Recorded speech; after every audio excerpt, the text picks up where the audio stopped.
On behalf of our President and CEO, Greg Case, and our Chief Marketing Officer, Phil Clement, it's a real honor for Aon to be the sponsor of this event today.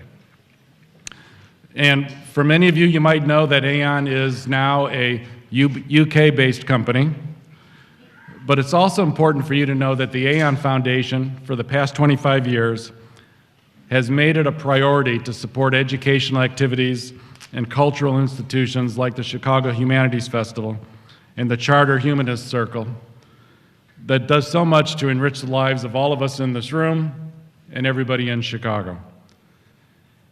And even though we're now in the UK, I want everybody in this room to know that we intend to continue this commitment, and it will remain high on our priority list for the things we do to support the community of Chicago for many years to come.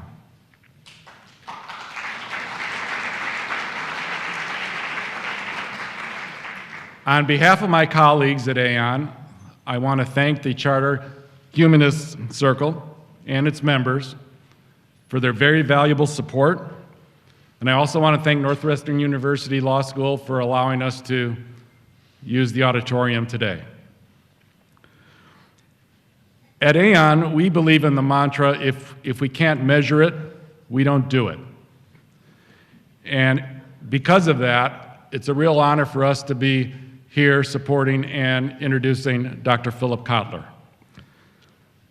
Dr. Kotler has defined marketing as, quote, the science and art of exploring, creating, and delivering value to satisfy the needs of a target market at a profit.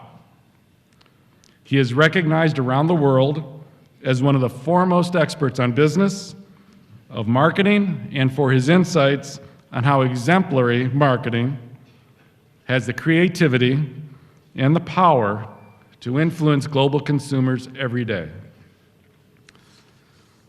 In that spirit, I hope you'll join me in welcoming Dr. Philip Kotler.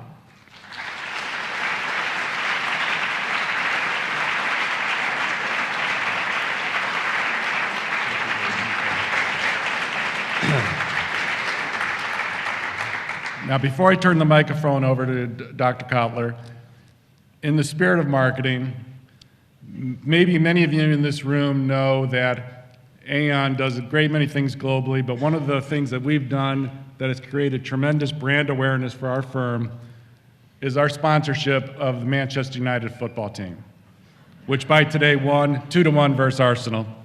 Right now we're at the top of the Premier League. So in that spirit, I would like to present Dr. Kotler with his very own personalized Manchester United jersey. Thank you, David, thank you very much, and I will wear this in a fantasy way. May I say, I really appreciate your introduction. Of all the introductions I've received, yours is the most recent.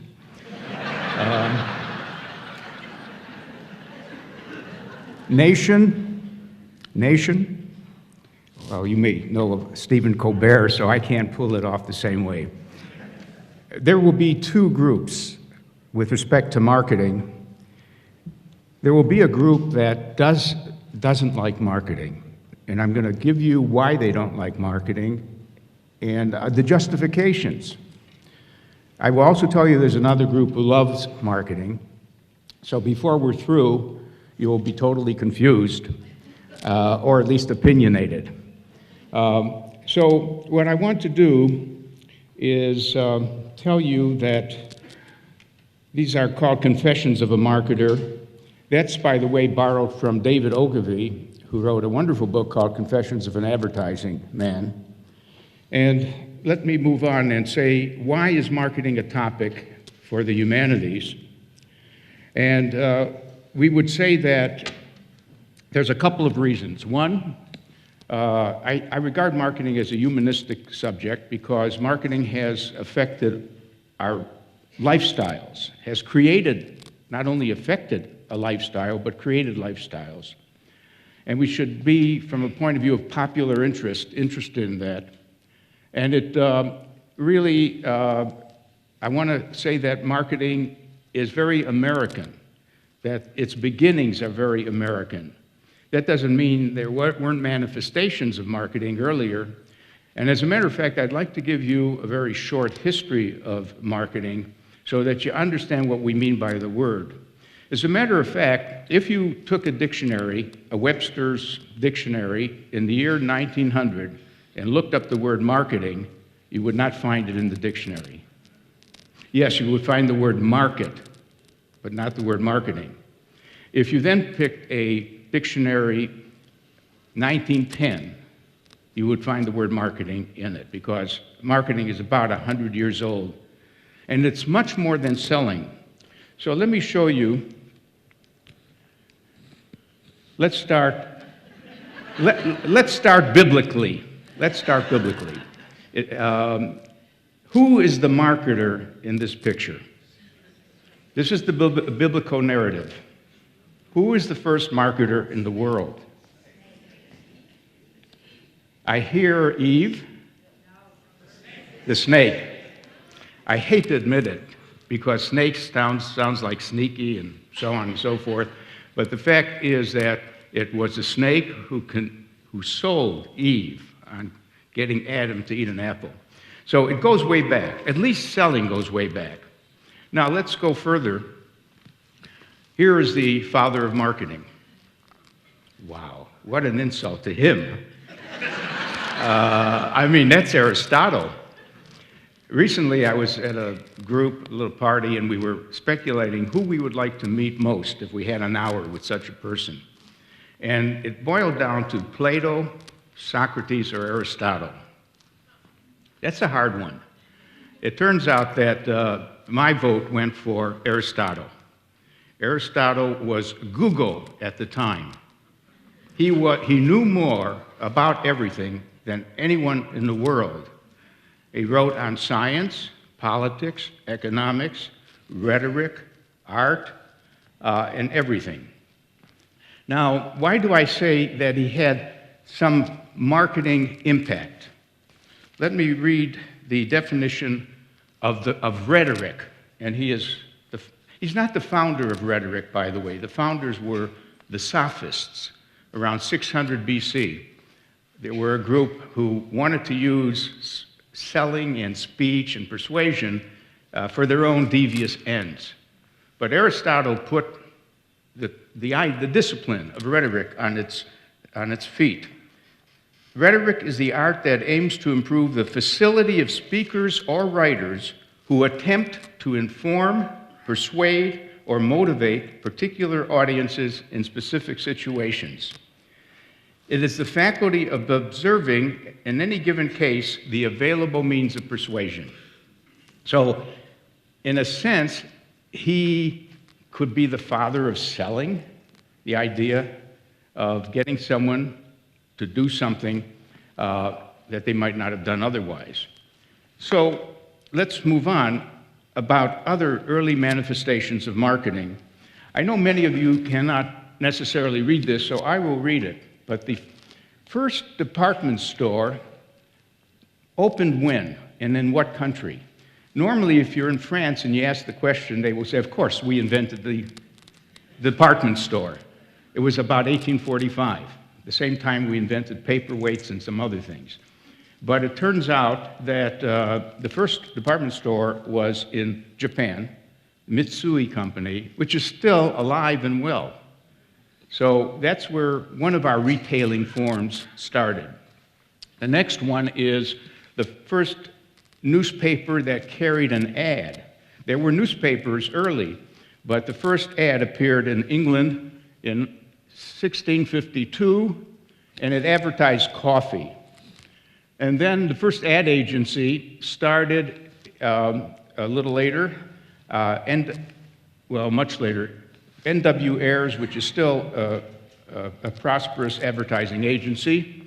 First time a brand was put on a commodity, the commodity being soap, the brand name was Pear's Soap. And then the first packaging appeared a little later, And finally, we had a marketing research department formed. So, now the word markets has been around all these years. The Middle Ages had markets. In fact, whenever, I would even say the agora in ancient Greece, that means the marketplace.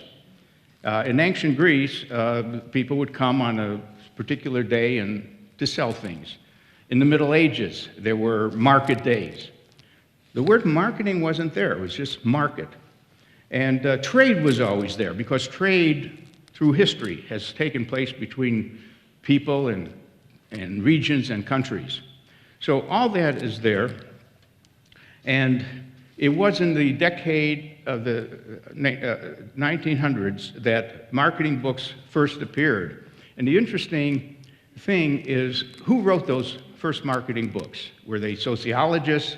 What was the discipline of the people who wrote the first marketing books?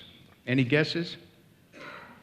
Well, they weren't physicists or chemists, they were economists.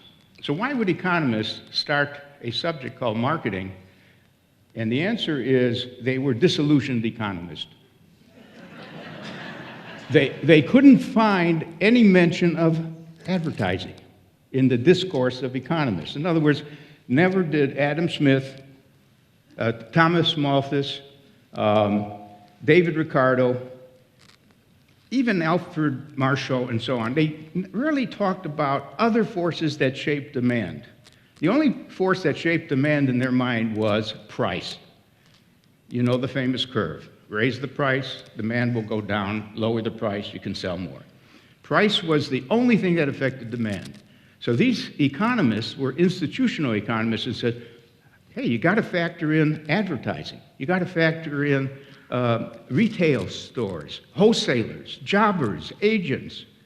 And it was the neglect of the classical economists to not really texture the marketplace and the way an economy worked that led to marketing. So marketing is technically a branch of economics. Now, who helped develop this field of marketing? Now, probably you don't recognize maybe anyone here. There's one person you might recognize. I don't know if you can see some of these faces, but does someone recognize anyone there? Yeah. Dale Carnegie. Dale Carnegie is here, and his book was How to Win Friends and Influence People. Because in doing this, I wanted to find out who is the exemplar of the selling method, how to win friends and influence people.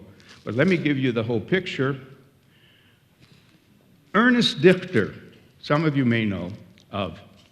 He was a motivational psychologist, and he could explain why people didn't like to eat prunes, why cigars were offending some people, and all kinds of things. In his book called The Study of Desire, he apparently studied with Sigmund Freud, and he brought that kind of mind to marketing. But he had an opponent named Alfred Pollitz, who was not a head shrinker. We call him a counter, a nose counter. The expressions we would use, if you were very psychological, you were a head shrinker, and otherwise you were a nose counter, namely a surveyor. You surveyed people, you found out what percentage of people were of a certain age, and why did they buy a particular product. Julius Rosenwald was very much behind the formation of the Sears Company, which was an important episode in the development of our retail chains.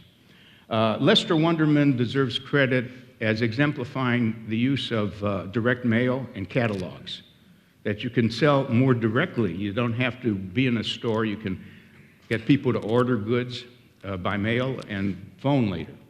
David Ogilvy is the exemplar advertising person. Then Stanley Marcus of Neiman Marcus was the fellow who could walk into any retail store and give them 100 suggestions on how to improve the layout, the size of the aisles, and make a difference in the volume of business.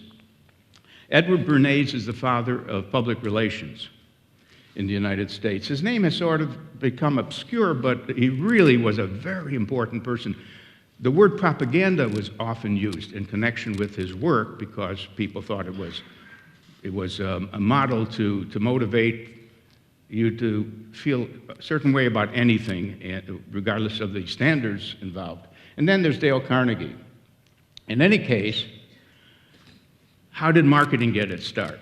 Marketing got its start in sales departments. Every company has a sales group. And the salespeople really want to be in the office of a customer because that's the only way something happens. So they don't want to do a lot of homework. For example, 3 things they didn't want to do. They didn't want to do consumer research in a systematic way because that's taking their time away from selling to customers. Secondly, they would have liked someone else to find leads. Now, a lead means a prospect.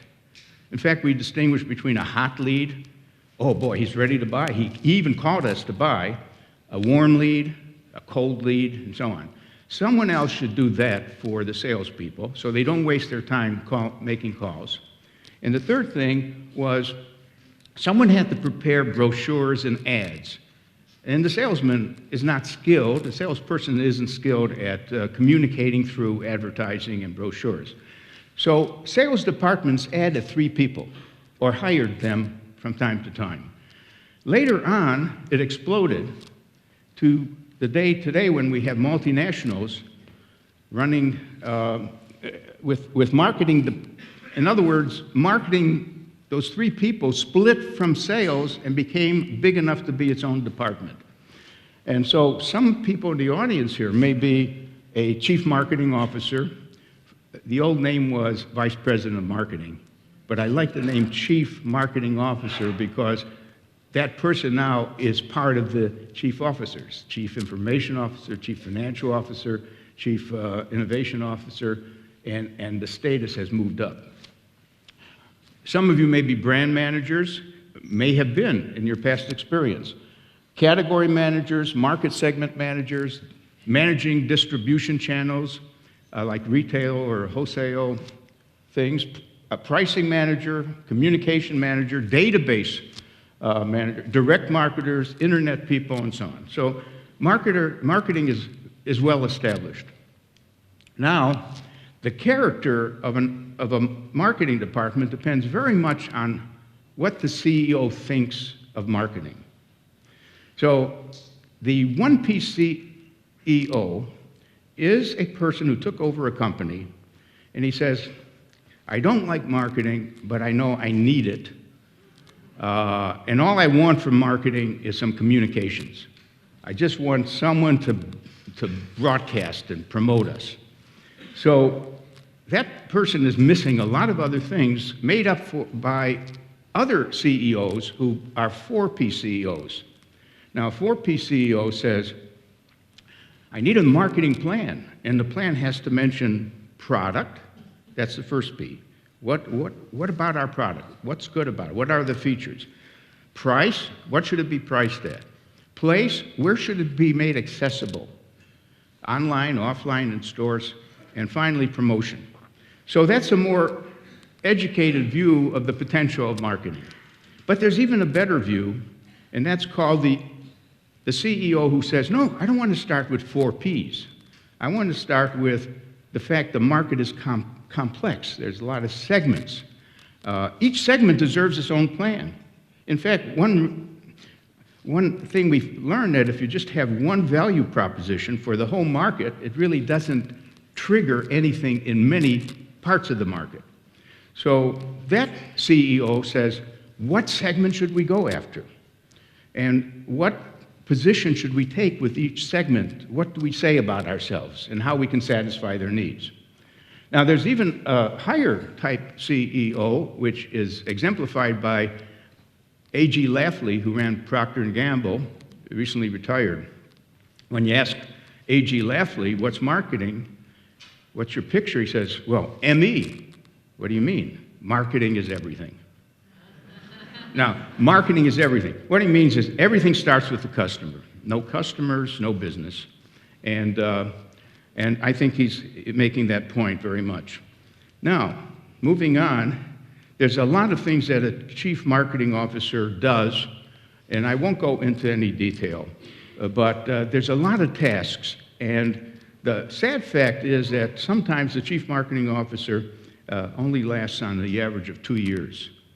In other words, does a job, and maybe the CEO is not feeling that it really brought in enough new business that the cost of the CMO exceeds what the value of the CMO is. There's a lot to go into about why CMOs, on the average, hold on to their job for 2 years. By the way, some of them get a better job after 2 years. They become something higher than the chief marketing officer. Some of them actually are pirated away because they're so good, they go to another company to be the CEO. But in any case, marketing, commercial marketing, which I've been talking about, could have stayed only commercial. And then I got involved with Professor Sid Levy at Northwestern. We started the idea of broadening marketing because the set of tools that we use to address consumers could be used in other areas. So we have a thing called place marketing. I will get a call from a city, let's say, and the city says, we're not getting enough tourists, we don't have any attractions for them to come and see. I would like to get a factory located here. We would like some digital people to move here who know digital. We want to start at Silicon Valley. So that's place marketing, the marketing of a place. How do you dress it up and make it attractive against all of the other competitive places? The second, the person marketing. There's an agency called William Morris, and a young singer might go to William Morris and say, look, I want to get a hit. I want to appear on Jay Leno's show. I want to move up to being noticed. I want high visibility. I wrote a book with the title High Visibility. How do you get that visibility? So William Morris will look at her and say her performance and maybe say, you know, in a sense, you don't be offended, but we can make you into a better product. That's sort of the language. You know, do your hair differently, walk a little, dress differently. Actually, we're going to use you to reignite the archetype of Joan Baez. You know Joan Baez, the folk singer. Well, we need a new Joan Baez. And so we can recast you and form you into the kind of person we all miss, and so on. Now, social marketing is another branch. Today, there are 2,000 social marketers around the world trying to help people eat better, exercise more, say no to drugs, stop smoking, get off of tobacco, say no to a number of things. Positive behaviors and negative behaviors. By the way, my memory is that Sweden was one of the first countries to want to raise a nation of non-smokers, non-drinkers, all the vices.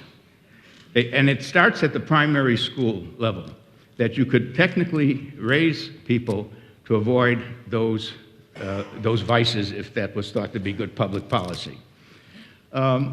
So that's social marketing. Now, political marketing we're saturated with. And I think it's degenerated, but that's another thing. Fundraising is part of marketing. I mean, fundraising is an odd form because you're not exchanging. Everything else is sort of an exchange of values. Fundraising seems to be a one-way transfer. Here's some money for the museum. But any fundraiser knows there's something that should come back to the person who is the donor and supporter of a museum. And working that way is important. So these are offshoots. Now, all of us do marketing. If you read the list, we all do marketing. Did you ever compete for a job when you knew there were other applicants? Didn't you dress up as well as you could and even prepare what you're going to say and so on? Did you compete for a desirable apartment, which was scarce? Or a member of the opposite sex if you wanted to court someone? So in a sense, human animals who know how to make an impression and market ourselves to some extent. What do we dislike about marketing? Well, there's a long list. It's a rather long list. Intrusion, interruption, exaggeration, and so on and so forth. And I really made a list that's a little separate from that. Here are some of the criticisms. Marketers get consumers to want and spend more than they can afford. And we know that from the financial disaster, that people were buying homes with maybe nothing down. Marketers are skilled at creating brand differentiation where it shouldn't exist, like with commodities, you know, a chicken is a chicken, cement is cement. So they spend a lot of time trying to tell you their cement is really better, their salt is really better, and so on. Marketers want to produce and sell more goods without considering the resource and environmental costs of producing the goods. The planet Earth is affected by the amount of production and the care with which it's done. Marketers had not paid sufficient attention to product safety. And we know that because Ralph Nader made his career, basically, the unsafety in cars, and then we got lead poisoning, we got asbestos problems, and so on. Here's a serious criticisms. Marketers, and this is not all marketers, these are some particular companies and so on. Marketers favor giving the public what it wants, whether it's good or not for them. Sure, I'll sell you cigarettes.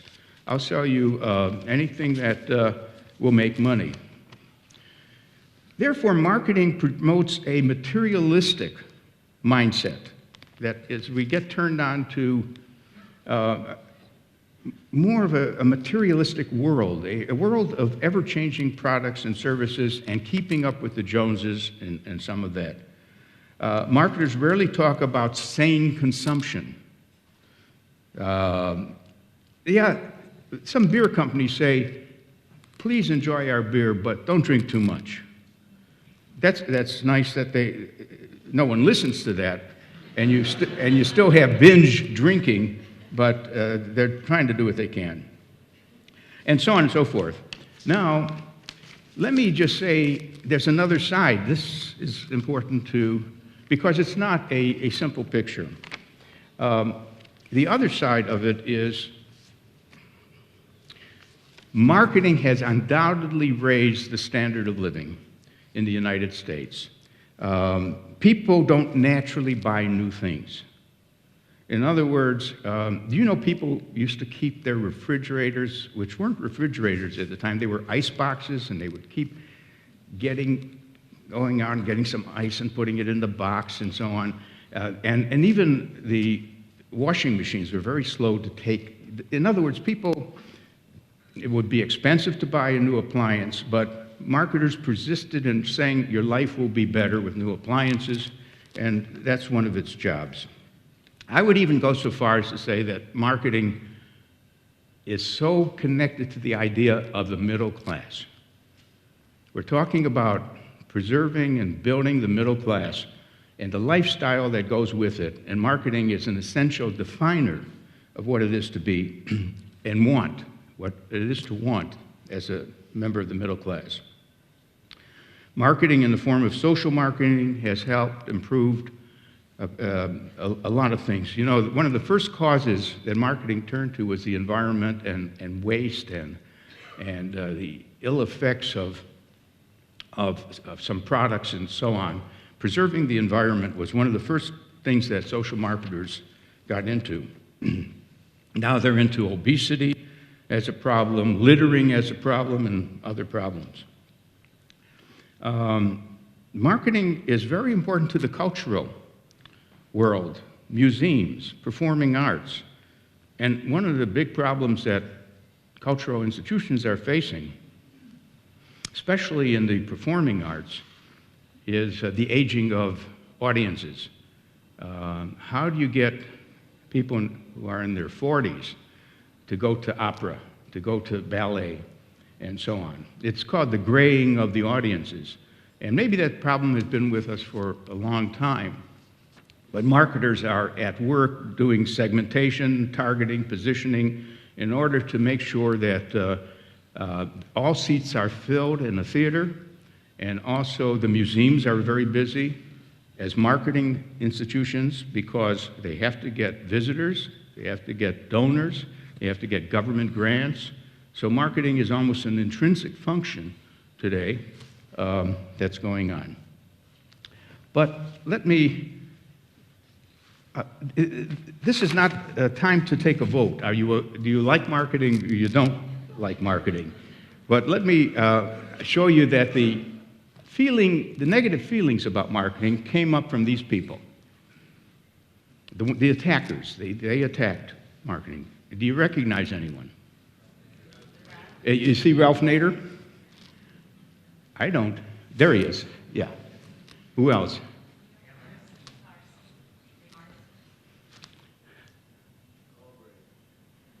Well, it is Ralph Nader. Unsafe at Any Speed. Rachel Carlson, by the way, deserves so much more credit than we've given to her for her book on the Silent Spring, which was about the chemical pollution, the pesticides that we're getting into our spring water and so on.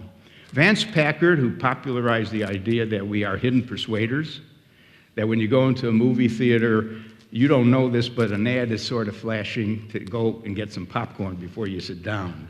Subliminal advertising, which never did happen, but the hidden persuaders. And then John Kenneth Galbraith, who pointed out that while we spend so much money in making enough deodorants for any type of interest you have in deodorants, in the public sector, you've got streets that are littered, and there's some garbage, and there's slow traffic, so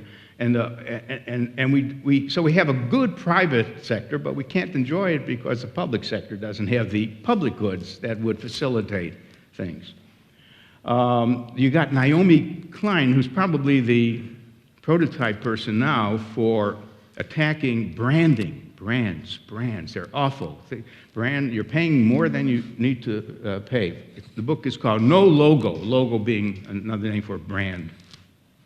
And Michael Sandel has this new book out, which is really interesting and worth reading. He's the fellow who ran a course on justice and would ask groups about this size at Harvard, what is the just thing to do in each situation.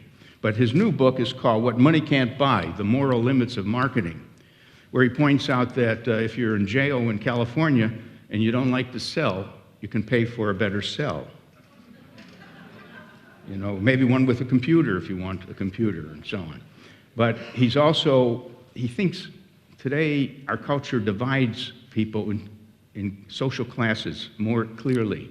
We used to go to ball games. I would sit next to someone who was rich and someone who was poor. We'd all stand in the same line for hot dogs.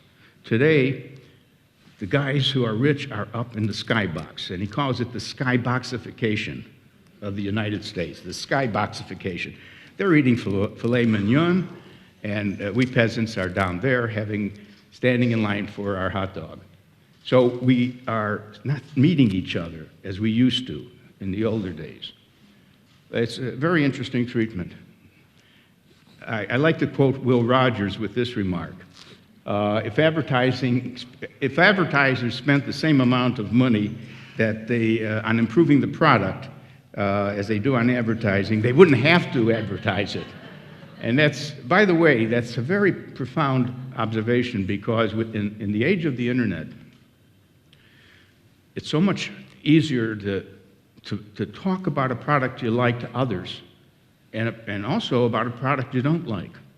And in a sense, if this goes far enough, there will be no bad companies anymore. It would be not possible for a company to be a bad company because the word of mouth will sink it. So he's sort of touching on that point. Do a good job, and others will advertise the good job you did. Now, I want to add another group, and this is a group of visionaries, and I'd like to call them our best marketers.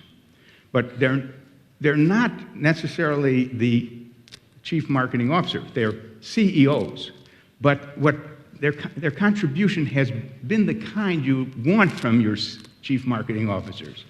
So who do you see here? Do you know any of those people? Yeah, you got to know some of them, but you probably don't know the first one. Ingvar Kamprad. It's very even hard to remember his name, but he's that Swedish person who invented IKEA, who said, I must bring down the cost of furniture, and I can do that by taking the air out of it and just selling knockdown furniture, and now people can afford to have some nice things in their home. Richard Branson is phenomenal. He's not only in self-promotion, he's one of the best self-promoters possible. I don't know if you know that he was in Times Square some years ago to introduce his new cell phone, the Virgin cell phone, and he said he was going to drop off of a building, a 30-story building, and not wearing any clothes or something. So everyone showed up, and I don't know why they would want to show up, but they showed up in Times Square. And sure, he did jump down, but it was on a rope, and he's carrying a huge version of his new cell phone.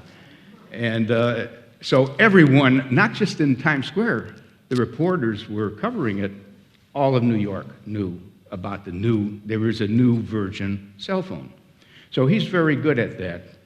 But right now, he told me something I couldn't believe. I was in Dubai, and he gave a speech, and we were just chatting, and he said, where are you from? I said, Chicago. He says, you know, there will be a time when you can go from Dubai to Chicago in half an hour.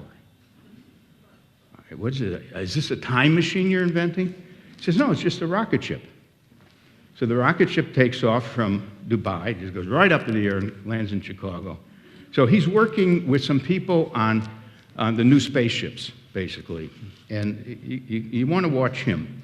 Of course, Walt Disney, great visionary. Herb Kelleher, thanks to him, we have Southwest Airlines, which started a whole class of low-cost airlines. And then we've got Anita Roddick, who ran the Body Shop, where she said, I'm not selling hope. I'm selling good skin lotion. All the others sell hope. That was a famous remark by Revlon. In the factory, we make lipstick. In the store, we sell hope. But she wrestled with that one. Then you got Bill Gates, Steve Jobs, and Jeff Bezos. And Jeff, let's see, we got to make sure he gets in there. Jeff is extraordinary. If there's anyone who has consumer thinking in his mind, wanting to facilitate the consumer to really order or reorder or return or anything like that, and then to buy more than books, to buy electronics, to buy clothes, he's done a marvelous job. He's very exemplary in that sense. We're running out of time, and I'm going to want some questions from you, but let me just refer to a few more things. This is a chart I use in the book Marketing 3.0, basically to say that every company should define its mission, its vision for the future, and its values, what it really cares about. And if you're a 1.0 marketer, it's a good job you're doing. I mean, of course, you're trying to deliver satisfaction, make a profit, and make a good product, be better. If you're a 2.0 marketer, you want to help people realize their aspirations. You want to deliver things that they might aspire to have.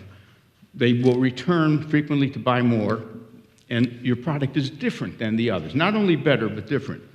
And suddenly, you move from mind to heart to spirit. What spirit? It's that small set of companies that say, we're compassionate. We have compassion for the state of the world. We want to get involved. We want the companies to be a machine for improving the lives of people. You could reduce that to just some charity work they're doing, or it could be a real fundamental strain in the way they do their business. We can name some companies that really have felt that they want to help reshape the world into being a better world.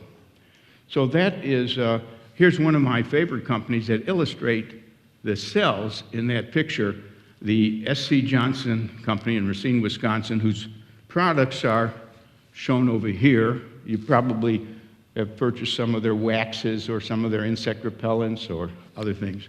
But they're just winning awards for being a very caring company. Incidentally, a book that you might want to read is called Firms of Endearment, which is a fancy way to say companies we love, Firms of Endearment. And I love the subtitle, How World-Class Companies Profit from Passion and Purpose. And it's based on asking audiences, random meeting of people, is there any company that you like a lot? Now, let me ask that question. Name a company that you would dearly miss if it disappeared, vanished. Apple, see? Always Apple. I thought you were going to say Harley-Davidson, but that's another one. Amazon, I would miss Amazon. I really would. I would even subsidize it to continue. Which one? Costco, of course. I'm with you on Costco. Nike, okay, well, you see what happens is these are the names of the companies that came up again and again. I don't think there's any surprises there. I've asked other countries to do this too, because there would be a different mix of companies that would come up. But the main thing is, these firms of endearment are so much more profitable than the ones that have not been dear to us. One of the things is that they're 9 or 10 times as profitable, but let's see why, and without going through everything here, look at the last one. These are the attributes of that set of companies. And the last attribute is they spend less on marketing than rather more. Because I bet you thought that the companies that were going to be dear to us are the ones who are just advertising all the time. They're so familiar. We see Coca-Cola all the time, all the time. No, they spend less on advertising. So who's doing the advertising? The customer. You guys are. So that's where you should put your money. Create a love affair. Create fans with others. Now I'm going to end with 2 slides. This is on a downer, a little bit. The End of Work. This is Jeremy Rifkin's book. It's now about 9 or 10 years old. And he says, because of the slowdown in population growth, automation of factories and computers, robotics, 3D printing, can the nation create enough jobs? Can the world create enough jobs for the population and so on? And it raises a question about marketing's role. Now, marketing's role normally is seen as to sell you some things. The basic role of marketing is to create jobs. It is the job creator. Namely, it gets you to want something that someone has to produce. So there's a basic question. Does marketing really create new jobs, or does it only create shifts in the shares? Like, if I switch from brand X to brand Y, that's not creating, brand X loses a job and brand Y gets a job. So, but it is true that if we're talking about a new product, marketing will help accelerate its recognition, the awareness of it, and intensify the drive to purchase it. In other words, we buy our iPads and other things that come along, partly because they're wanted, they are desired objects, and marketing accelerates the rate at which growth takes place with those new products. The other book, and I'll end with this, is another downer. The Death of Demand. And what is the relationship between marketing and demand? And he uses the term saturated, finding growth in a saturated global economy. I've been wrestling with that problem, and growth is the issue today. Growth is the issue. Growth means jobs and so on. And the fact is, there are 8 ways to grow a business. So the title of the book is Market Your Way to Grow, 8 Ways to Win. And you know all of them. You know that we can go to places where there is growth. We can sell in China, even if it's a low growth here, or Brazil. We know we can grow by acquiring other firms. We know we can grow by innovating, inventing something new. We know we can grow by taking business away from someone else, and so on and so forth. So one of the things we're wrestling with is how do you as a firm grow? And by coincidence, another colleague of mine at the Kellogg School of Management, Tim,